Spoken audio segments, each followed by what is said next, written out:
President Donald Trump and the U.S. military staged a large-scale military strike on Venezuela. And this was in the form of like explosions, and it happened in the dead of night, so 1 o'clock Central Time there. The Joint Chiefs of Staff said they, did it in the darkest hours. They actually had to clear airspace to make sure there weren't planes going around. And while all this is happening, they also captured Venezuelan President Nicolas Maduro and his wife, the First Lady. And they were brought back here to the United States to face charges. Black people, beautiful people. It's a brand new year and we're in the building. Man, oh man, I'm Adam Butler. That's Paul Spann. Black man Spann in the building. Oh, he's in the building and the Wi-Fi is good. You tuned in too. The MSR Pod, virtual edition. Yes. No, virtual edition for a while. We'll explain that in a minute. Nargis is in the building. What's happening, Nargis? Life's great. Life's great. Happy New That's Year. what I'm talking about. Happy New Year to you. Happy New Year to Paul. Yeah, man, we are here. We're happy. This is, man, I was looking over our stats and stuff. We have been back for longer than 90 days. Nice. Is a beautiful thing about a half a year worth of podcasting. We're going into a new year of podcasting. It's going to be a lot of new stuff, a lot of new looks. We're supposed to be in the studio. Only reason I'm even bringing this up is because we made a big deal about being back in the studio on our last episode. We won't be in the studio for the month of January. And that's, that's just some other stuff. But shouts out to Ideaplex. We're hoping to get back in there real soon. We also going to be introducing you to some new setups and spots that we're working on, some new stuff we're working on. It's going to be a cool year. For sure. It'll be a real cool year, right? Yeah. All right, let's get the business out of the way because we got a lot to talk about today. If you want to follow us on IG, MSR Tribe. Follow us on Facebook, Mindstream Radio. Follow us on TikTok, the MSR Pod. Oh, by the way, and it's going to be a whole bunch of new stuff. I already got some new stuff. We have a Facebook page now, the MSR Pod on Facebook. That's for the fans. That's for the listeners, just to kind of kick around ideas. In fact, one of the things that we talked about on the page, we're going to be talking about today, Mr. Dave Chappelle. We'll get to that in a minute. So go ahead and follow us on there and participate and do all of that stuff. And of course, there's Patreon, the MSR Tribe. All right. 100. Oh, and by the way, subscribe to the channel, hit the notification bell. If you're listening to us on podcast only, remember to subscribe and rate and review the show, all of that stuff. Shouts out to everybody. The numbers are getting good, and we appreciate you all. 100. All right? 100. Okay. We're gonna jump right into this because it's been a big news week. Since we've been off. Our favorite president has been going berserk and crazy, doing everything from bombing Nigeria to taking over golf courses. But one of the biggest pieces of news is what's going on in Venezuela. So we brought our girl KG. What's the deal with KG? She's going to let us know what's going on with Venezuela right now. So there's a lot going on in the world. We were kind of laughing off mic that the world went a little crazy over the weekend, so we had to call our good sis KG in to let us know what's going on with Venezuela. Man, I'm just gonna say, KG, go ahead and first off, thank you for being here. I should say that first. Thank you for being here. Yes, of course. No, happy to be here and happy to try to make some sense of this. I should say right off the bat, I am not a Venezuelan expert, but I've been following all this because this has actually been brewing for the last few months and honestly years, like any other conflict. But to basically sum it up, here's the deal, as my Substack is called. But the basic thing is on early Saturday morning, President Donald Trump and the U.S. military staged a large-scale military strike on Venezuela. And this was in the form of like explosions, and it happened in the dead of night, so 1 o'clock Central Time there. The Joint Chiefs of Staff said they did it in the darkest hours. They actually had to clear airspace to make sure there weren't planes going around. And while all this is happening, they also captured Venezuelan President Nicolas Maduro and his wife, the First Lady. And they were brought back here to the United States to face charges. So according to the U.S. Attorney General, Maduro and his wife are both facing drug and weapons charges. All of this really centers around narco terrorism, drugs, weapons, all that stuff. Yep. But it was definitely something to wake up. A lot of people woke up to it Saturday morning, myself included. I Yeah. was like, wait, did this just happen? And it did. So a lot to really unpack. Right. A few days into the new year. So the word for 2026 is regime change, clearly, Right. because that's essentially what happened here. Because President Donald Trump said that Maduro wasn't a fit leader. And again, there are all these allegations of drugs and weapons charges and whatnot. So that's what the U.S., for lack of better terms, the Trump administration says they were basically serving a warrant Yeah. in Venezuela. Okay, let's start as far back as we can. You mentioned that this has been brewing for a few months, and people were paying attention to the first Trump administration. We would know that Donald Trump had issues with Venezuela and the president of Venezuela even back then. Mhm. This being a surprise, obviously, was Donald Trump transparent? And I know people might be rolling their eyes when I use that sentence. Was Donald Trump transparent? But was he transparent about his intentions of military strikes in Venezuela months ago or even years ago when he was when asked about this? Yeah. Well, I will say this. So, leading up to this, this comes after actually the U.S. Military carried out several strikes Mm. on suspected drug vessels allegedly tied to the Venezuelan regime in the Caribbean Sea. So, this was last fall when all that was happening. There were actually hearings on Capitol Hill about it, but they were classified briefings and hearings. So members of the press, like myself, we couldn't be in them. We couldn't be Mhm, inside those hearing rooms because information was classified. So things have been brewing. mhm, Even at the beginning of his term, he issued an executive order about Venezuela. So this has been coming up for a while, but mhm. the actions that we saw this weekend on Saturday morning, according to the Associated Press, this is the most assertive action taken by America to achieve a regime change since 2003 when the US Yeah, invaded Iraq. yeah, So this is not something that we do normally. This is a very big thing. Now, depending on who you talk to, transparency looks different. yeah, So when you hear from Republicans, they are praising what happened. They say they applaud the president's actions, that that Maduro and Venezuela are responsible for all these drug related incidents and deaths, so they're mhm, applauding what happened.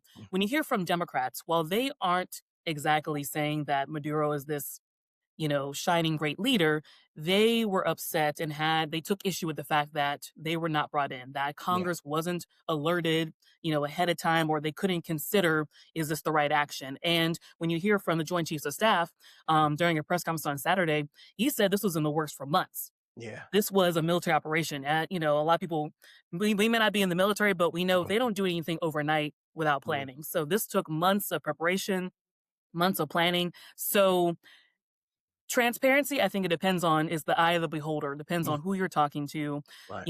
We're still waiting to get answers as I think the general public tonight, and I should say tonight as in Monday night, Mhm, um, members of the Gang of Eight. So these are lawmakers from both parties, Democrat and mhm. Republicans from both chambers, and it's the top leaders plus members who are a part of the intelligence and also foreign affairs committees. Yeah, They're usually brought in ahead of time to consult on these major issues. yeah, And so tonight they had a briefing with Secretary of State Marco Rubio, Secretary of Defense Pete Hegseth, U.S. Attorney Pam Bondi, and the CIA and the Joint Chiefs of Staff. So we'll see how people react after that meeting. I already saw a yeah, statement from Senator Chuck Schumer who said he has more questions than answers. yeah. Others are reporting that there's no plan for Venezuela. So there's still a lot to unpack. And the biggest question is like, who's running the country right now? Right. And that's also kind of clouded and confusing because President Trump says that the US is running Venezuela, but Maduro's vice president was just sworn in today as a Mhm. de facto leader. But it's still unclear who will be leading Venezuela moving forward. So Yeah. there's a lot to kind of unpack here. Yeah. Yeah. Definitely a fluid situation. By the way, Mhm. just a show note, we lost Paul. He's having Wi-Fi issues, so we'll just go through this Technology. one. Technology is what it is, right? Hey, it's Um, like that. yeah, just like that. Uh, there's been a lot of footage around that showcases mixed reactions from people. Americans seem to be questionable at best about this. Mhm. but there have been scenes of in footage of Venezuelan citizens and refugees celebrating this. Just to the best of your knowledge, what's the temperature of people in Venezuela? Do they seem to be happy about this? Is this something that's welcomed? That's a great question, and based on what I've seen, because obviously I'm here in in DC, Yeah. so not in Venezuela, but I've been trying to Yeah. watch different videos because, I mean, something that I noticed right away, there were a lot of people who uploaded cell phone video from the explosions that were coming down. I mean, it was Mhm. just wild to see that because I think in your head, that's something you see in movies, at least that's my perspective. Um, and we have seen mixed reactions. I think, like you said, Americans, it's kind of confusing. We're like, what is going on? Does this mean is this a declaration of war? Like we don't know. Mhm. And technically that has not been stated, but you're kind of worried. What does this mean? Additionally, President Trump has also put other countries on notice, for lack of better words. And so there is this kind of anxiety of like what happens next. President Trump has also um, basically said that, hey, if we need to do a second strike, we're Yeah. ready. And that strike would be much longer or much larger as he has said. So I think that's why there is some anxiety definitely in the States. But I have seen footage from so actually Durrell County, basically it's in Miami, South Florida. That is the Mhm. largest population and community of Venezuelans in the US.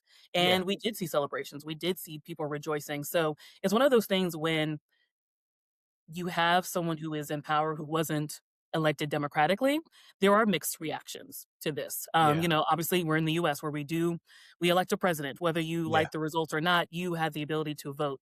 Other countries aren't like that. There are dictatorships. There are kings and queens, and for that matter of fact. So Right. I think that is why we're seeing so much mixed kind of reaction here, but also I think concern. What does happen next? Because Yeah. it really is still unclear. Like I said, Maduro's vice president, Delcy Rodriguez, she has been sworn in and she is a loyalist, so she definitely backs Maduro. She has demanded his return.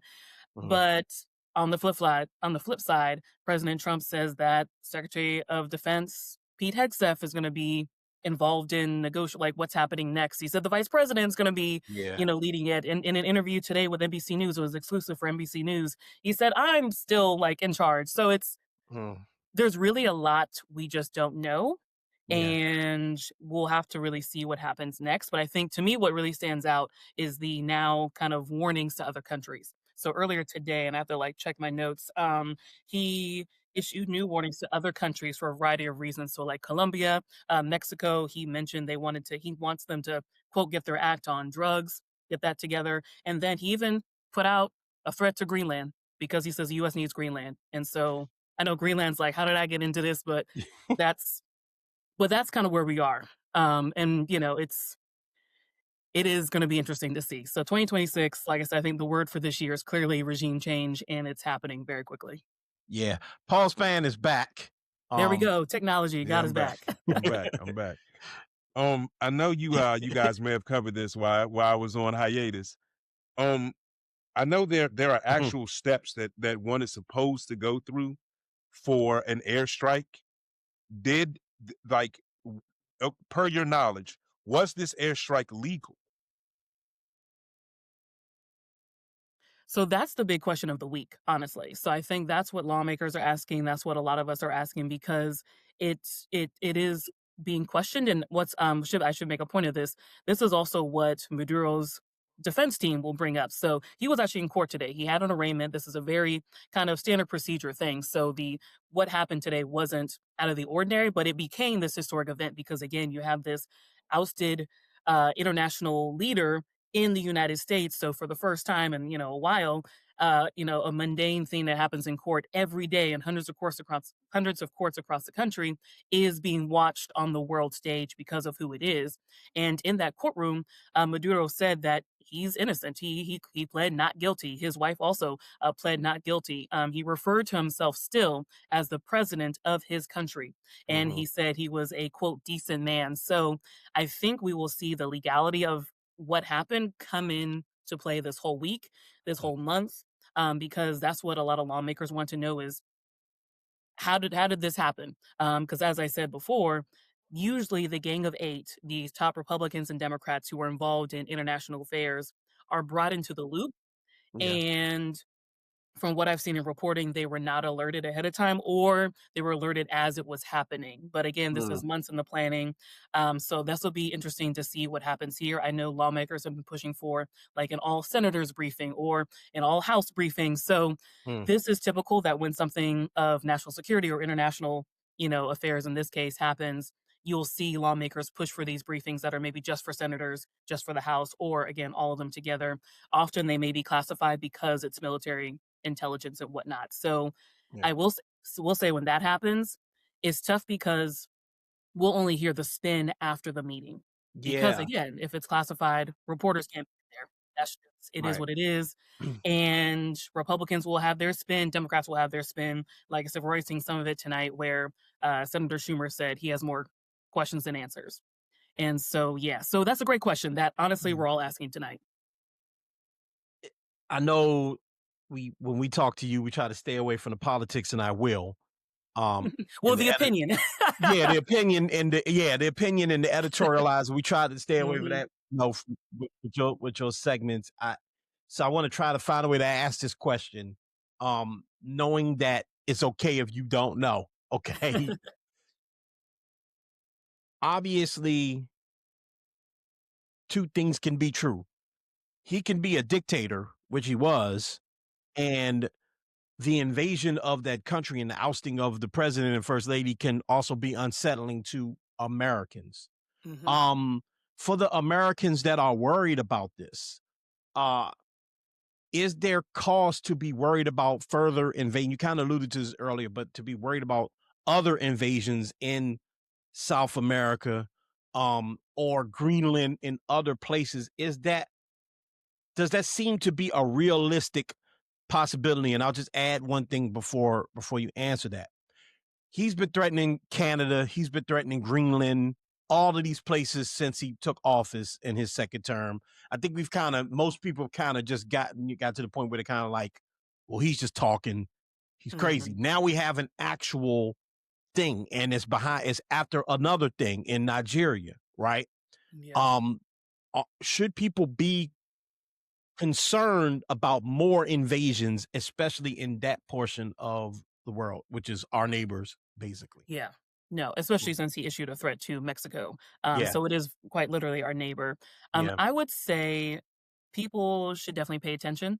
Mhm. And I feel like I may have said this when we talked before, but people say I don't do politics, but politics is doing you. And that's what Mm, we're seeing now, I mm, think, is one of those where again, I'm not the world's greatest expert on Venezuela, but I am following it because this mm. is historic. I mean, this is Yeah, we haven't seen something that's happened in decades. And I think the difference between threats against like Canada and even Greenland is the structure of the country. So yeah. in Venezuela, the duly elected leader was not the leader. Venezuela Yes. had an election recently, and that person was not the person in power. And Yeah. so there is a difference when there is a dictatorship, but some of these other countries, they do have a duly elected leader in Mhm. office. So whether you like that leader or not, that's a different case. So I think this is still something to watch. I will say this is a detour from what President Trump talked about on the campaign trail. So what I am watching Absolutely. this week is how his base reacts to this because President Donald Trump really campaigned on a America First, pro America Yeah, campaign and platform. yeah, Bringing down prices, bringing jobs to the U.S., all U.S. Make America great again. I mean, yeah, that is his campaign thing. And this first year, we've really seen more international yeah, things happening. We've seen more engagement, I should say, with international affairs yeah, for a president who campaign on a very pro-America platform. So I think it'll be interesting to see how just his base reacts. And this is important because we are in a midterm election year, yeah. and everyone is up for grabs in the House. So people, this is a minor like civics lesson here, but Yes. all the seats in the House are up for reelection. That's 435 seats up for reelection in the House this year. It happens every 2 years. Mhm. And Republicans only have a slim margin of error. They have like three more people to have Yeah, their majority. So it's tight. And we'll see. A lot of Republicans do live in these mixed districts. They're in places where people are Democrat and Republican, or they flip flop. So I mean, it's mhm. not going to be a landslide for either party. But I think it's interesting to see, will this carry through? Obviously, this is January. The midterms aren't until November. Is this something that becomes a campaign issue? I don't know. Yeah. Because I mean, we saw with former President Joe Biden what happened in Gaza became a Yeah. campaign issue. So Yes. you don't know how these international incidents may become domestic issues. This one is very different because obviously the U.S. and kind of the U.S. led this military strike. So Yeah. versus what happened in Gaza it is happened, it happened separately, but it's still something to watch. Yeah. And I know I don't have a good answer for that yet, but I think people should definitely pay attention. I know it's tough when you feel like there are just so many push alerts and oh, this person's just saying X, Y, and Z. But I Yeah. would say follow wherever you want to follow. But or I know a lot of my friends, they say they read the news Mhm. online because they can't listen to all the like talk radio or this Right. talk show. I get that too. But Right. follow what's happening because it's happening, and we're only what, day 5 into the new year? So, yeah, there's still a lot of questions about what this could look like. But to me, the fact that he's threatening a possible second attack, a second I shouldn't say attack, a second strike, Mhm. is a better way to phrase it. Yeah. So, we'll see. We will see. Uh, Go ahead, P. Lost him Yeah, again. we lost him. Oh, no, but no, I was actually trying to go to my notes because I do have information about the oil. That's another part of the conversation, so I'm Yeah. glad. And while you're I'm looking, glad. I'll reframe that question for you. He's basically asking about, and we can end on this. He asked about Donald Yeah. Trump and him mentioning the oil reserve in Venezuela and how being very honest that we're going to use it. Tell us about that. Yes, exactly. So, on Saturday, President Donald Trump said that the U.S. will now basically tap Venezuela's massive oil reserves, and not just anyone in the U.S., but specifically American oil companies. And Trump says that basically these companies are going in to, quote, fix the badly broken infrastructure and start making money for the country. And he claims that Venezuela has stolen oil investments that U.S. companies made in that country over time. And so now they're going back to get those investments back. So it'll be interesting to see, how that plays out. But I think there's so many things, there's so many like pots literally simmering right Yeah. now. But oil is part of the conversation. And I think we've seen Yeah. that in other, you know, um, moments in history too, where oil or resources have been at the forefront of various decisions or part of the aftermath. So it's gonna be interesting. What a time to be in the What a DMV. what a All I can say. time. What a time. What a time to be alive, I tell you. It's scary, but it's also very historic and interesting nonetheless. It is. I will say though, I as Yeah. an elderly millennial elder, I Mhm. don't know, like I remember What floppy a disk, Yeah, okay? yeah, I yeah. remember dial-ups. That's why I say Yeah. like I'm in there. Oregon But Trail. Yeah. right. Yeah. But I was like, we're living through yet another like unprecedented time. So Yes. it Yes. is crazy to see. I don't it's gonna be the history books. They'll be like, what happened in like 2020 to now? They're like, wait a minute. The 2020s were just a wild time. It's So it is interesting. But Yeah. definitely something to follow because I Mhm. think again, we keep saying it. I'm glad you guys had me on, but it is I know politics are wonky. I know this stuff is wonky. I know Yeah. international stuff is complicated, but it affects all of us. And we'll have to see where it goes. But I mean, I think everyone knows someone or has a loved one in the military. I mean, Yeah. even if your interest is for that, it all connects to us in some way. 100%. And this isn't somewhere that's across the world, even though that matters too. It's it's very close to home, and I think that's why people Mhm. seem to be very unsettled. So I Yeah. appreciate you. We appreciate you coming on and giving us all the information and telling us what the deal is. Let them know about that Substack and where they can follow you and catch all your stuff and all of that.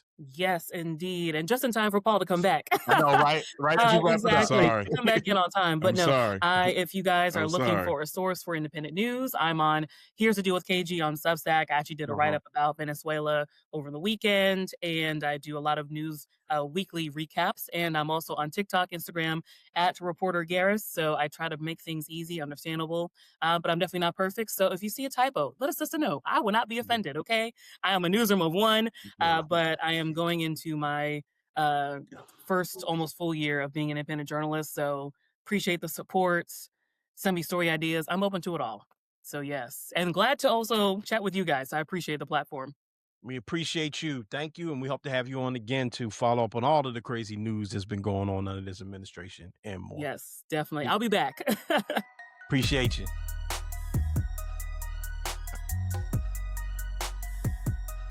Big shout out to KG. That's a development story. As she mentioned, today is Wednesday. There's already new news with that. Congress had a session today. A lot of things were brought up in that session. And we'll get to that. Hopefully we'll get her back on the show. But that's one of those developing and kind of scary situations that's going on. And I thought she had a real good quote, P. And I think it's kind of like the mantra of this show. Narcus, you weren't able to hear, but you might like this. She said, "You might not do politics, but politics are doing you." 100%. And that is real. That Yeah, is true. real. You may not want to pay attention to the stuff. You may want to do your best to ignore it. And trust me, I understand, but every day is something, and there's things that you need to pay attention to, especially in 2026 when we have an opportunity to vote and do something Change about it. things. So we're gonna yeah. So I've we been going doing better, y'all. yeah, I'm going up. Very proud of you're you. growing up. You're growing up. I appreciate that, man. I mean, we're gonna get to the lighter stuff in a minute, if you consider it lighter. But it's I love politics. I love news. I've been working in news about 15 years of my adult life, straight, really. I work in news currently. So like I'm not like, when it's news subjects, I'm not like turned off by it so much. But this is different. This isn't just like news and politics. Like this is actually like historical and country shifting shit. Yeah. And it's real, P, it's real easy to brush it off. And some things like some things are kind of silly, but some things are real, and you have to decipher which ones you want to pay attention to. I think that's kind of like their Smooth always talks about like their strategy. I think their strategy is to blitz us with so much information that we can't pay attention to what's real. Right. Like, should you care about golf courses being taken over in DC? I don't know. But you should care about invading Venezuela and kidnapping the president or arresting the president. Kidnapping president. And his wife. And on top of that, this the regime is mood altering. It casts such a shadow and so much division, and it's really escalating tension between races. Yeah. We talk about this I all the think time. it's just So putting people more on edge just because it's like, a lot of our elders who lived during that time of active war mm-hmm. where they was doing drills under the tables and stuff, like Yeah. we're we're thinking far removed from that. Right. Like we've never lived in that way. And I think we also recognize that like this country is not being run in a way that is going to be considerate of the households who have individuals who may go to war Yeah. and actually have some type of resources or strategy or systems in place. Yeah. If we're in active wartime. Yeah.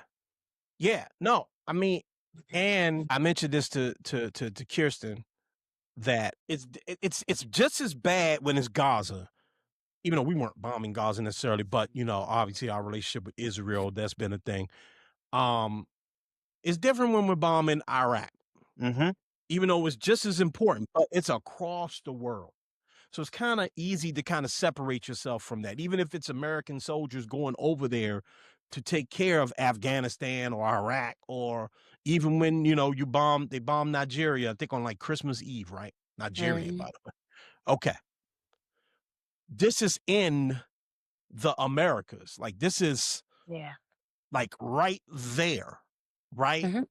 And yeah, you might look at Venezuela and go, well, what's Venezuela really going to do? And I'm sure that's how a lot of people are feeling. And I'm sure a lot of people are convincing themselves that they care more about drugs coming into the country than they really do, right? But and I think we may have mentioned this to KG by the way, full transparency, we did that interview on Monday. This show's coming out on Wednesday. And she made it clear that that was a fluid story. So some of the information she gave may have changed by time the show airs. But I mentioned to her that like, what's to stop another regime, i.e. China, from saying, you know what? Now I am going into Taiwan and I am taking that, right? What makes us different than Russia, right? What makes us different than any other? So, it just, when you're the world leader, you're supposed to set the standard, and this is an odd standard to set, especially when you did not speak to your own governing bodies, your own Congress, your own Senate, like you're supposed to, and say, should we or should we not do this? You didn't even do, and this is my last point on this, you all can make your final statements as well. You didn't even do what Bush and them at least pretended to do, which was like, you know what? All right, we're going to drag Colin Powell out there, have him lie to everybody, tell him his weapons of mass destruction, but he's going to go through the process at the very least, and at least we're going to convince these people to vote for a war in Iraq. They just did it and said, holla at us later. And that's unnerving. That's unnerving. I don't care what anybody says. And that dude can be a dictator. Two things can be true. The guy can be a dictator, and it can still be unnerving for Americans to be involved in Venezuela. So, yeah. Yeah. All right. Let's move on. All right, let's move on. Let's talk about something that's a little bit of, news that we missed while we were gone. But news I've been dying to talk about for a long time. Let me brag for just for a hot second. I'm sorry, I'm about to be a whole Bama. Okay, but I'm about to brag. All know this. You know this too, Dark.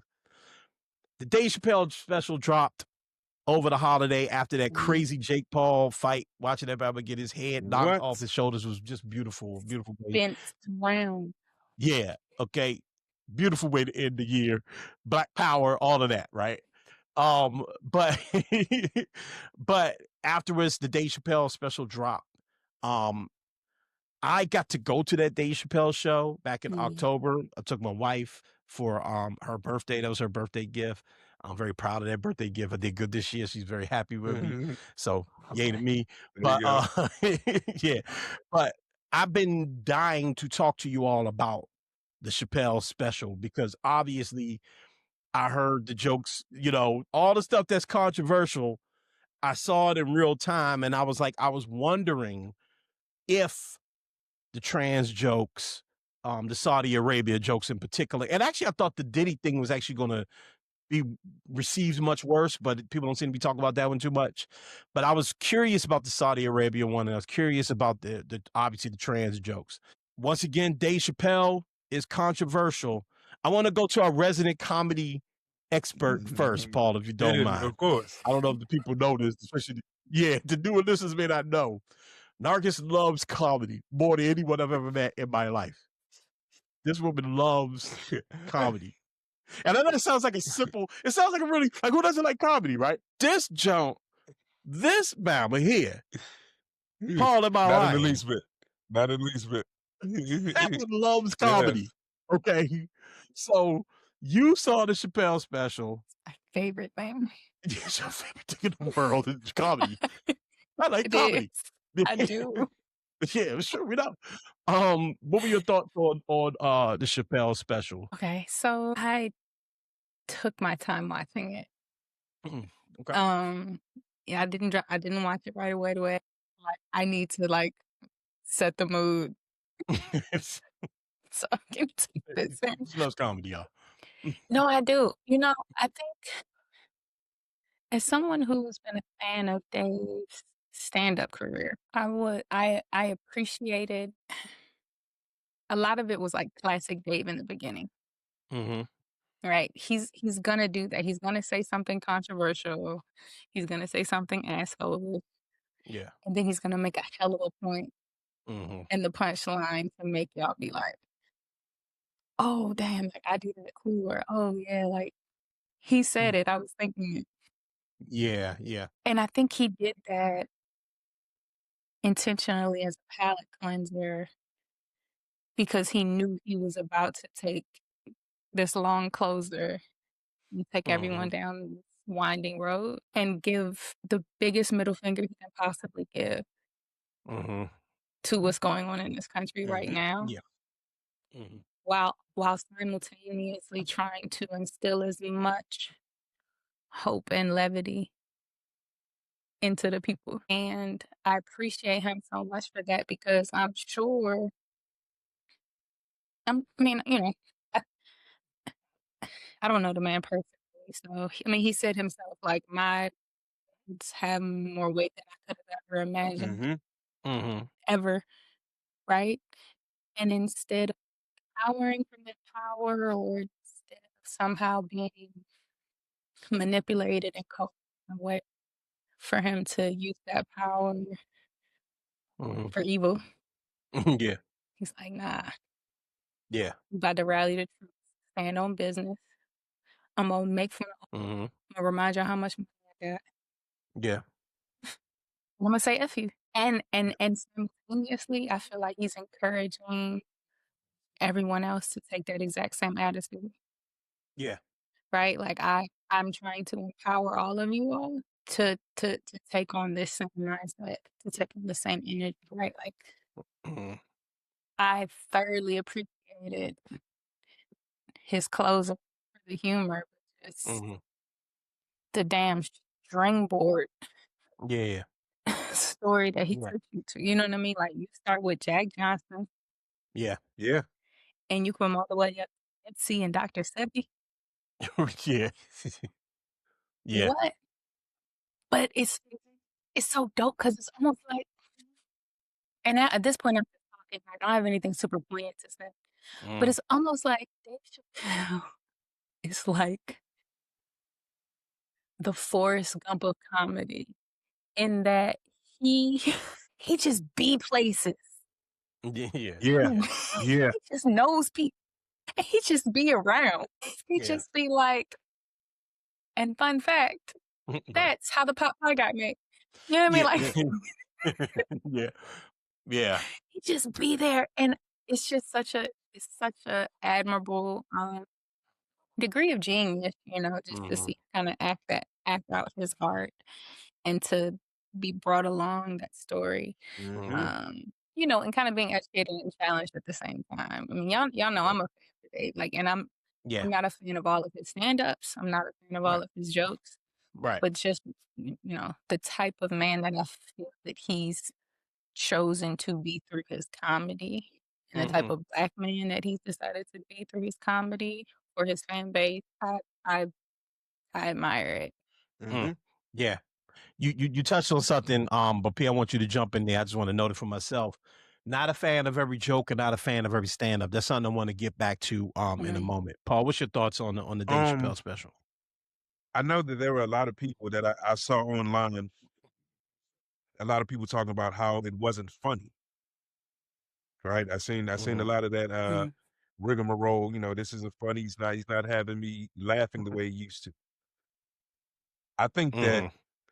Dave Chappelle is a dichotomy, like he's duality. I think nowadays, and with something that Nargis was talking about, he realizes the gravity and power of his voice. So I think he's both a Mhm. comedian and a social commenter. You know what I'm saying? I think, like, in Mhm. my opinion, he's like my generation's Dick Gregory. You know what I'm saying? So I can understand how some of the people were saying that, like, you know, the buildup has lost some of its luster. You're not just sitting there keying all day long. Like, I can get that.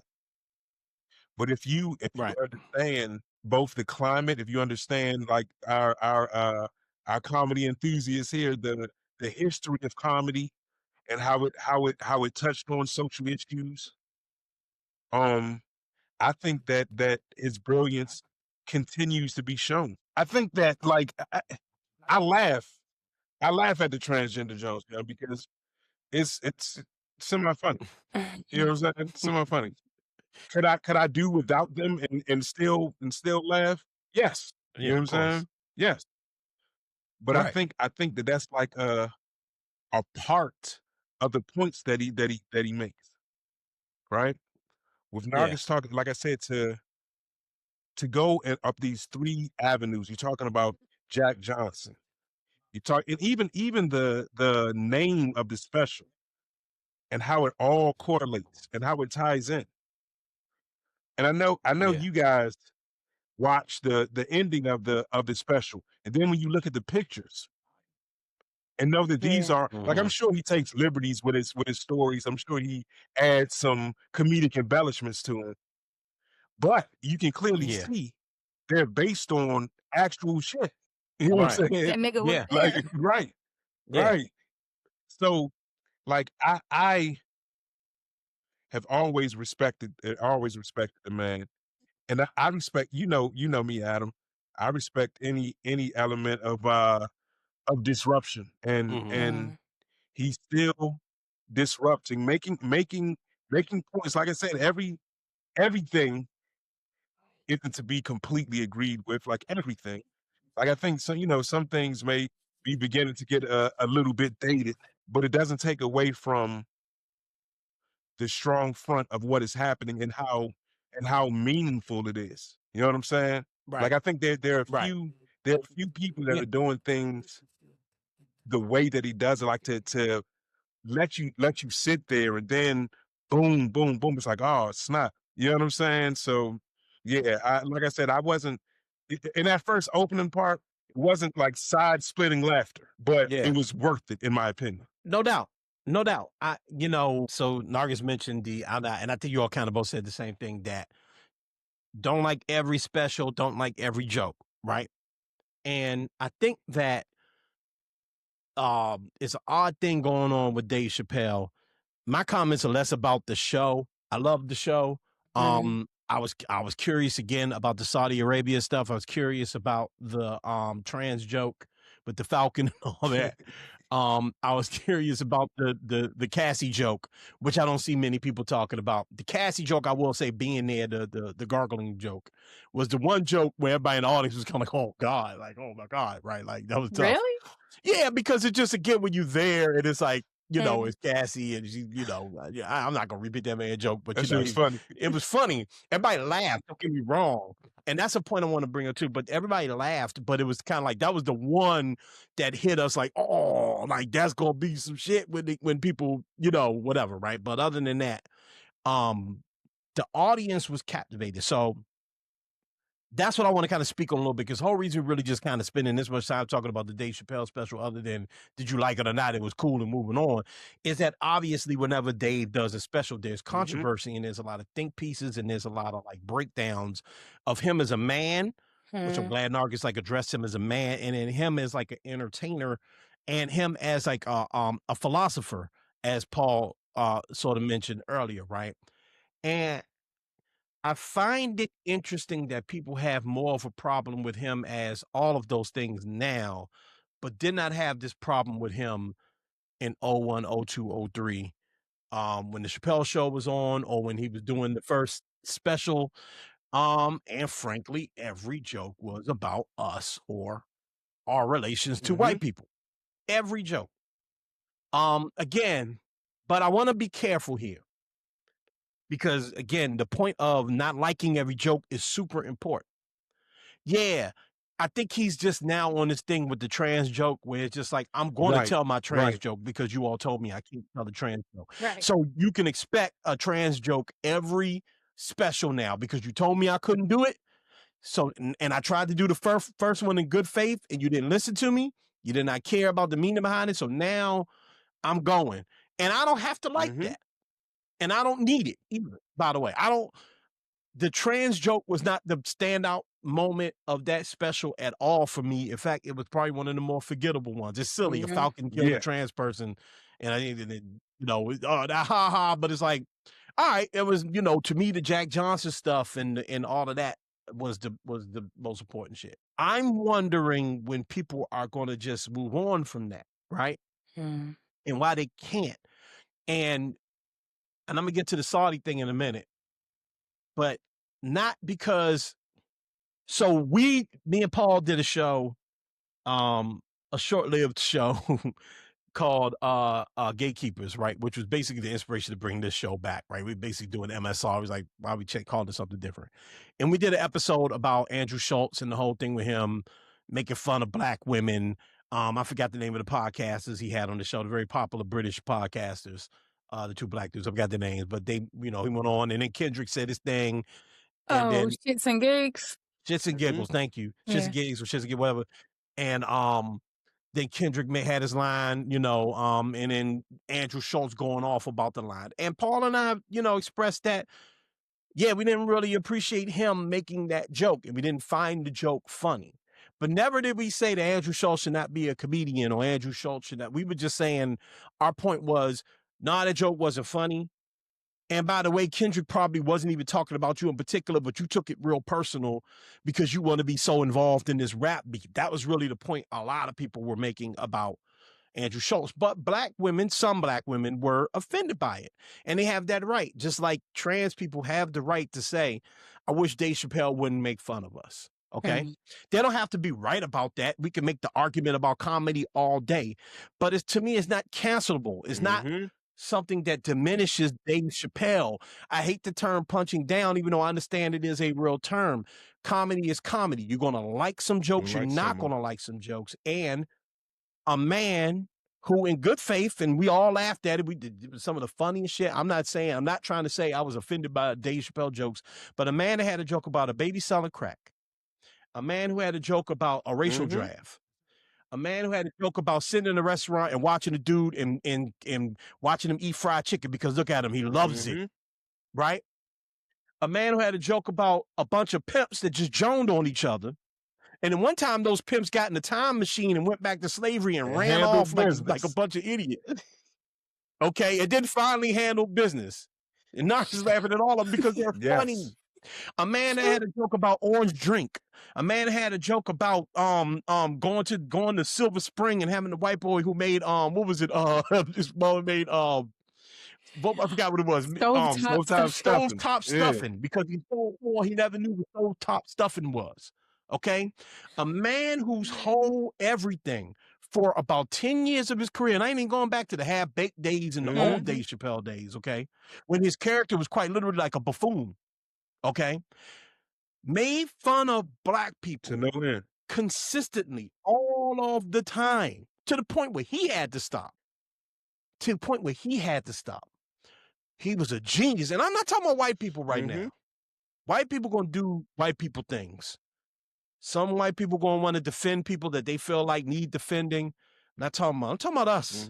We laughed at it. We thought it was the funniest shit in the world when this nigga was Dave Chappelle show up. I'm rich, bitch. What if black people got reparations? What would we do? Niggas would buy dinosaur eggs and shit and this, that, and another. But if black people had what if there was an all black version of the real world? Somebody's dad would get stabbed up by a jail nigga because niggas do shit like that. What if keeping it real goes wrong? What if niggas is in niggas can't sit in the boardroom without yelling out Wu-Tang? Black Bush. All of it, Black Bush.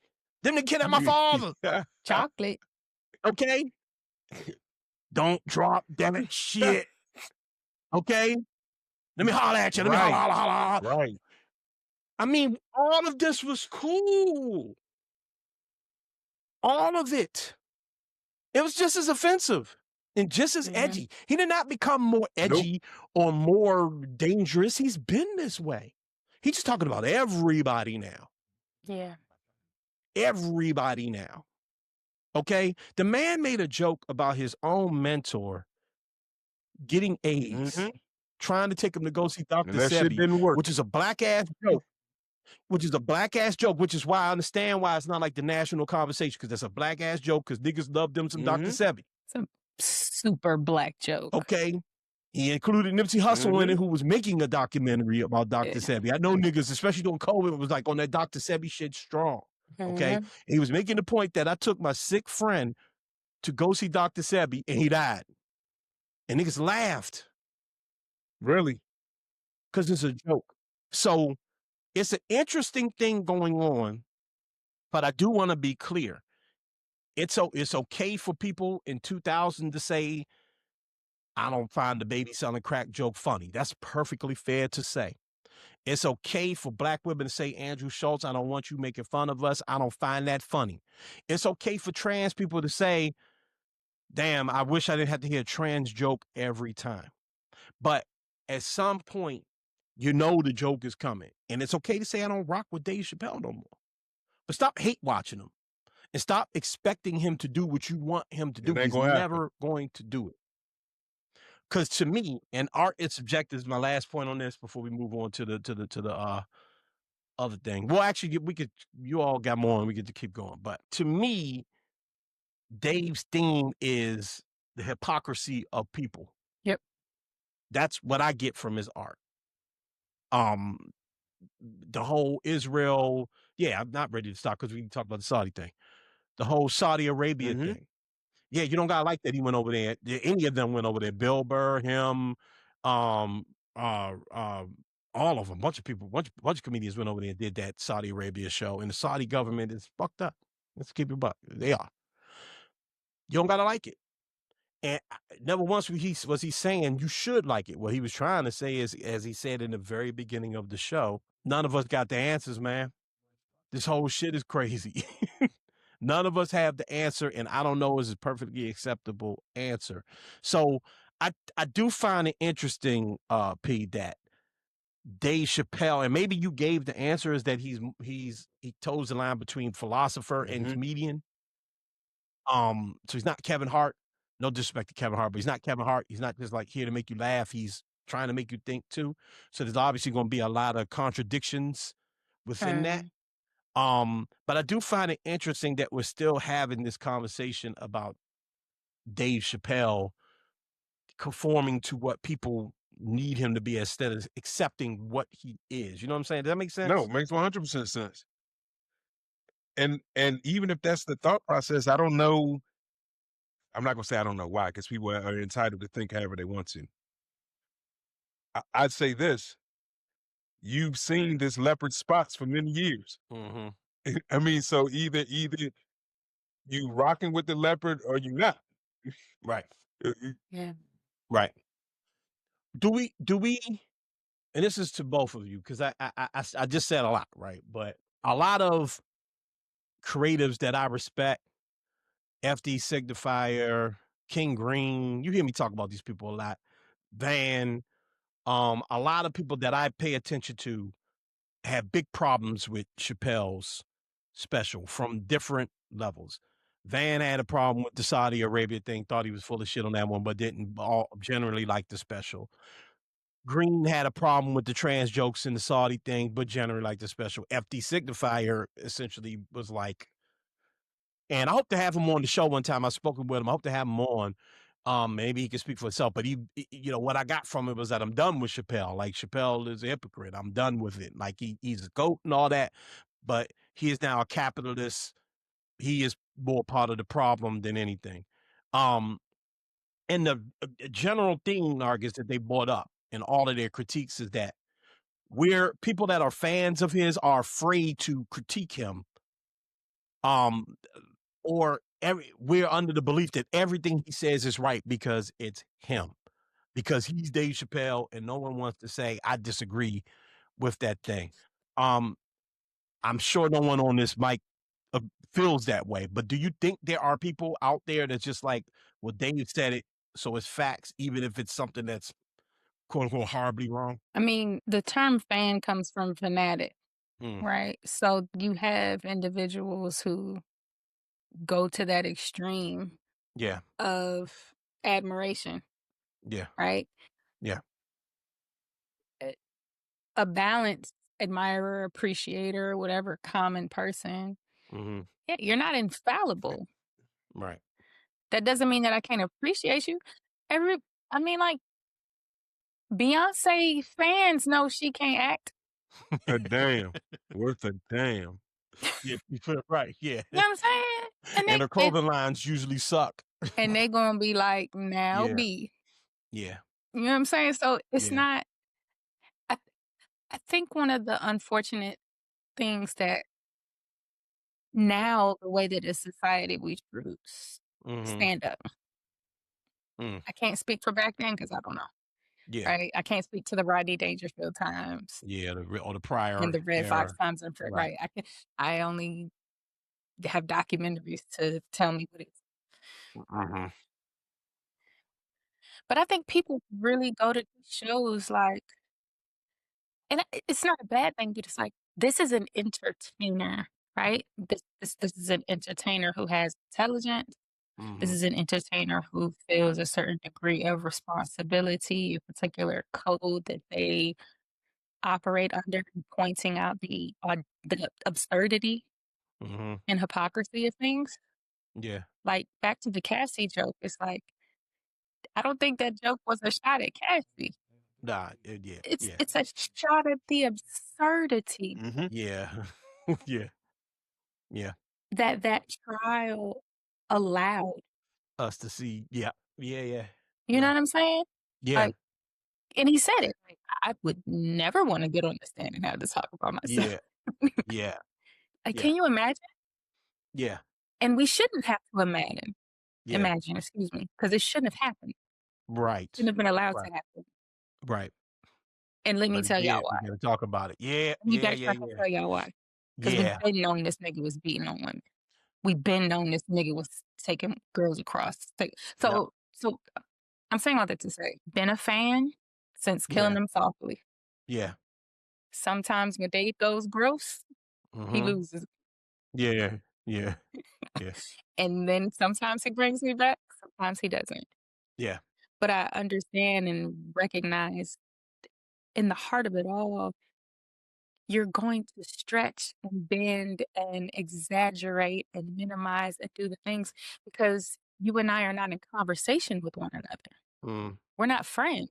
We're not yeah, having a dialogue. yeah. I'm absorbing information that you're sharing with me in the Mhm. format of a comedic style. Yeah, yeah. So to try to dissect and say like, well, that's cap. He lied about this. How dare he minimize this? How dare he Mhm. this? Da, da, da, da, da.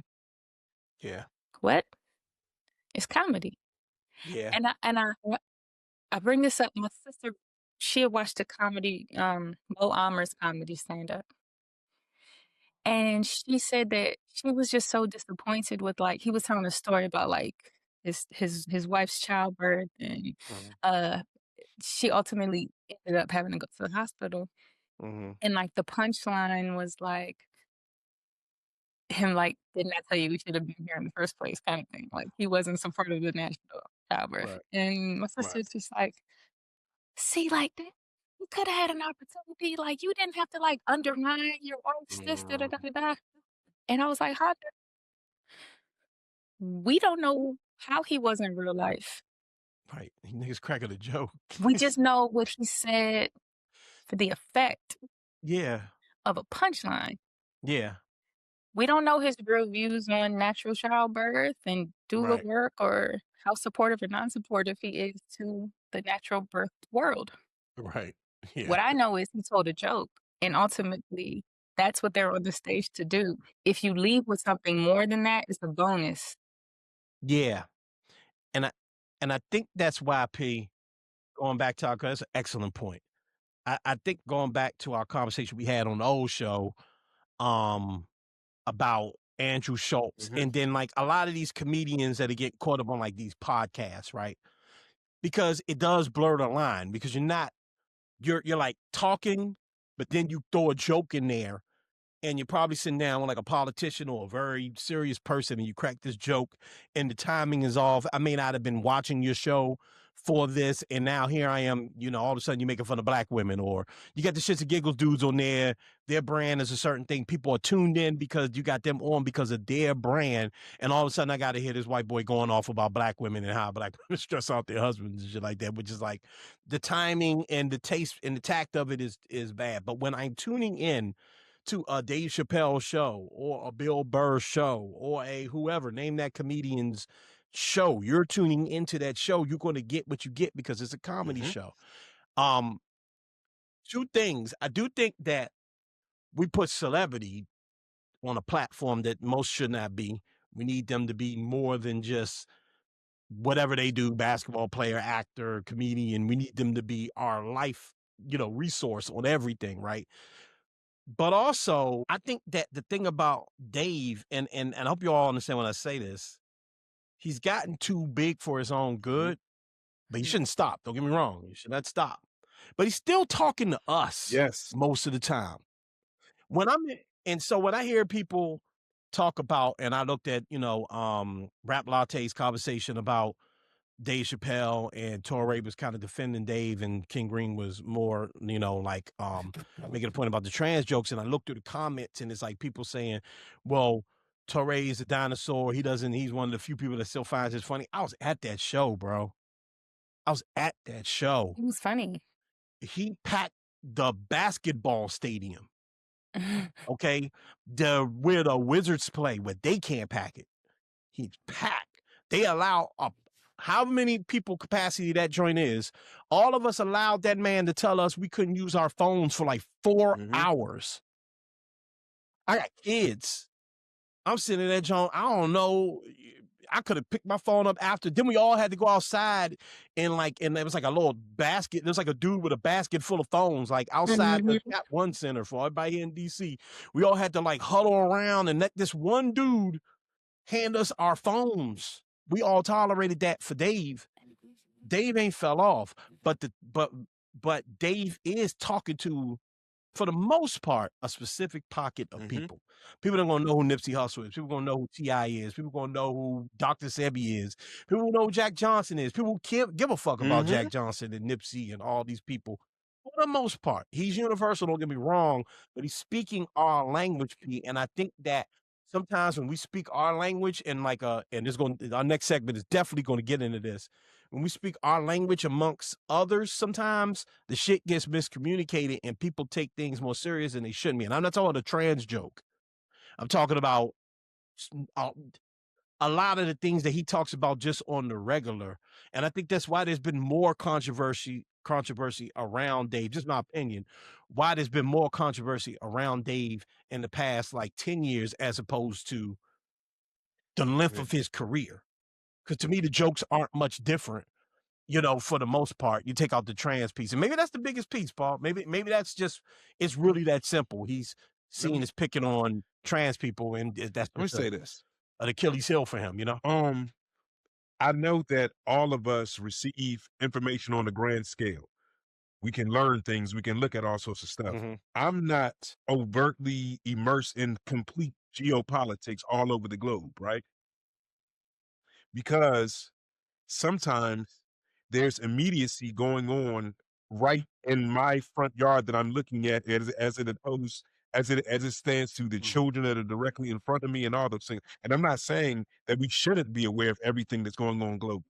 Not saying that at all. However, be it the internet, be it whatever, the access to information, now everyone wants to act as if there's some geopolitical expert, right? Now, I can attest to that there are certain regimes that are absolutely horrible. You know what I'm saying? All over the place. There are a host of regimes that are terrible in the continent of Africa and in all sorts of places all over the globe, right?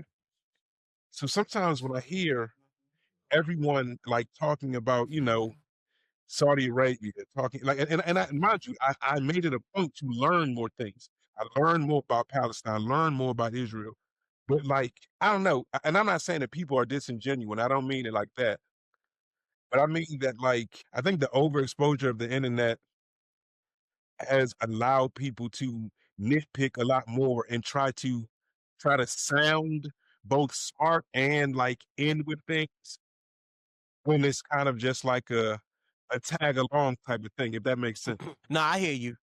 I agree with you to an extent. I think, and this isn't to defend people that critique Dave necessarily, but I think that your internet point is solid. People learn more and see more things we wouldn't have learned about when we Right. were 20 somethings, early 20 somethings. You and me in particular, Paul, like in the early 2000s. You when you're young, and I'm dealing with, like, my brother and sister are in their 20s and they're very like energized about things that I look at them and I kind of go, damn, I remember being like that energized about, and man, I hate to tell them that they can't do shit about this, dog. My brother's like real energized about like the movie business and I be trying to tell him like, bro, I get it, bro. Be energized because maybe you will change it. You know what I'm saying? My experience tells me, okay, so yes, it could come off as annoying, but I will say when it comes to the Israel-Saudi Arabia thing, and I know you did your research on it, so I know you know what's up with it. In Gaza and these things, these are big deals. Obviously, you know that. I'm not saying that to you. You know these are big deals. And they are hot button topics. And you do have to be careful and nimble when talking about Right. them, especially, in a lighthearted way.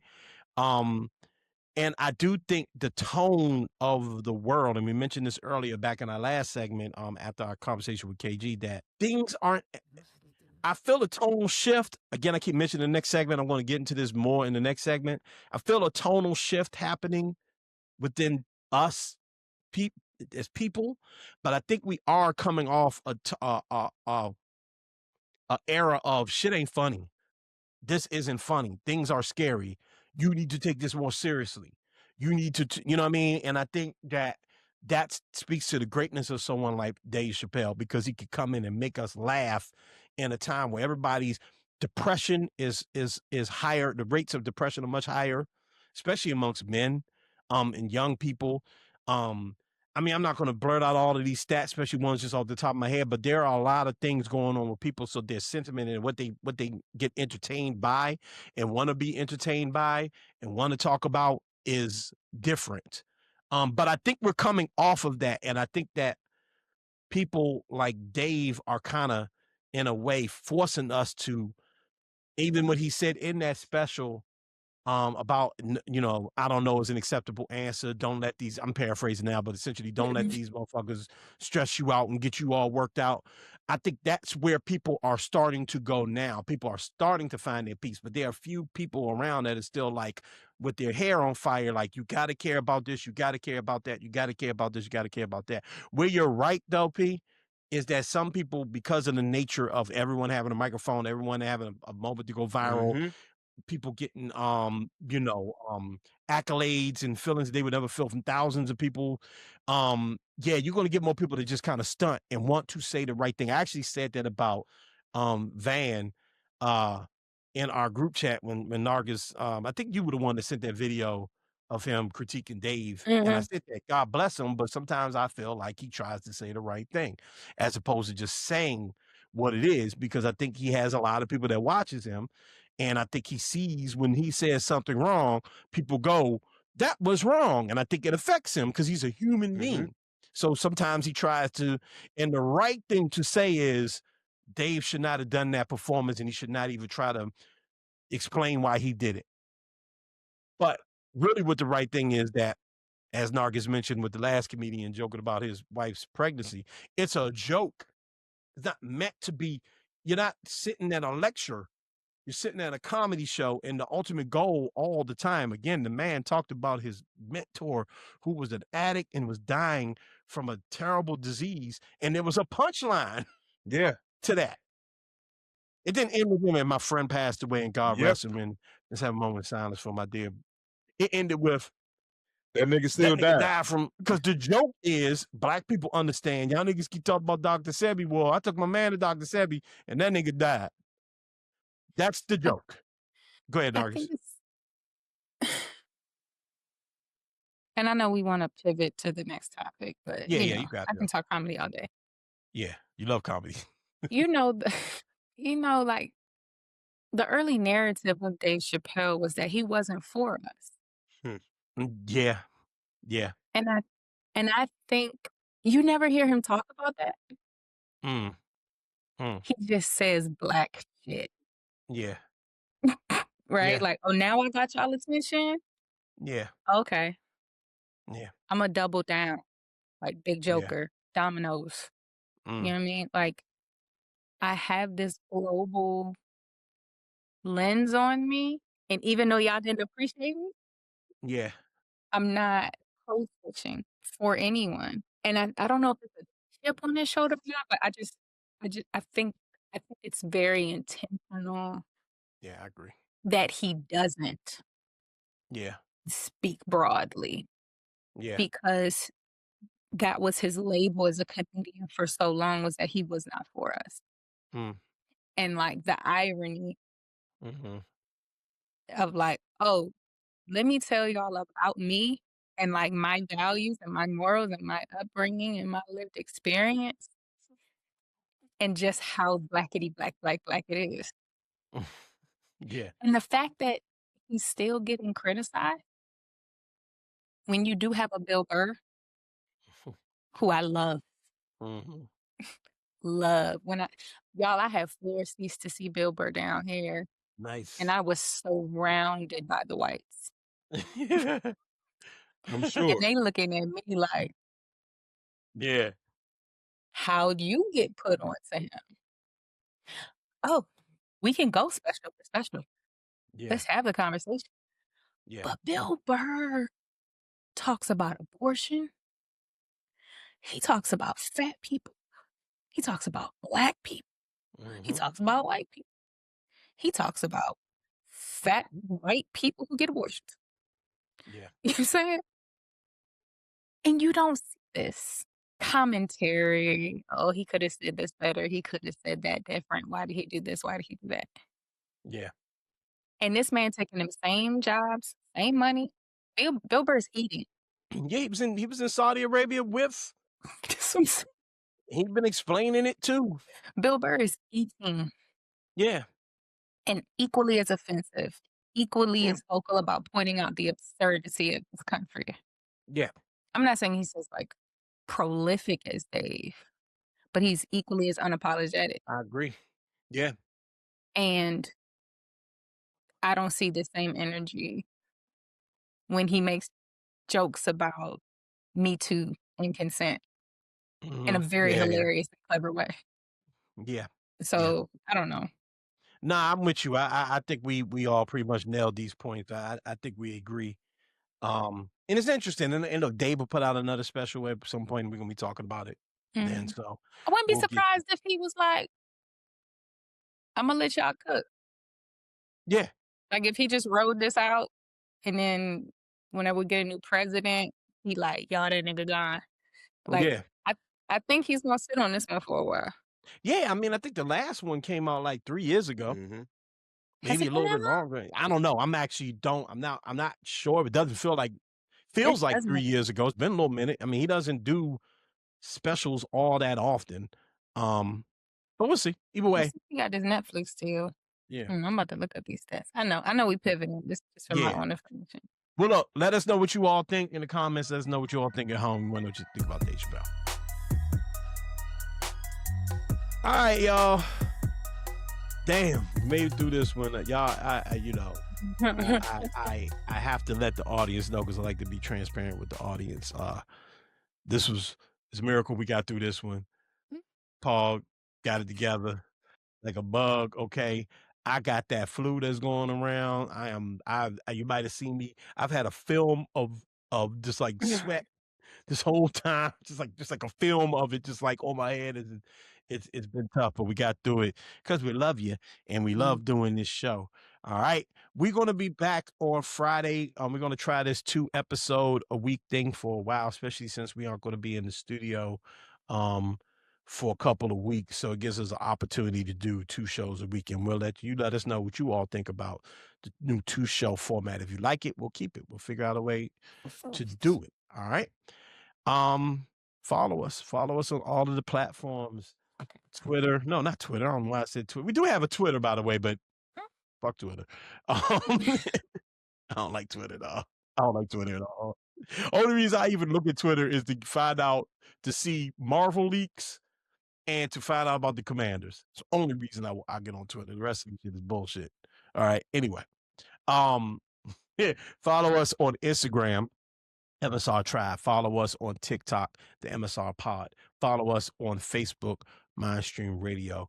Like and subscribe and hit the notification bell if you're watching us on YouTube. If you're listening to us on all podcast platforms, remember to rate and review the show and comment on the show. Let people know that we back. Let people know that we out here. Share all of our stuff. We appreciate all of you all. Thank you so much. Nargis, appreciate Yo, you, sis. thanks. About to go take Appreciate a nap. yeah, a nap. You're about to go to bed. You need a nap. Oh, yeah. Well, no, you're a mama. It's a nap. You're right. My bad. Forgive me. You get your nap on, Yeah. okay? Oh, man, my brother, appreciate you, man. Technical difficulties you got to do. I'm going to go take something and try to get some rest and Get some we'll get urgency. this. Yeah. Yeah, you just went through it, so you could, yeah, yeah. Anyway, Yeah. I'm Adam Butler. That's Paul Spam in the building. Remember to be great. Free DC. Up out of here.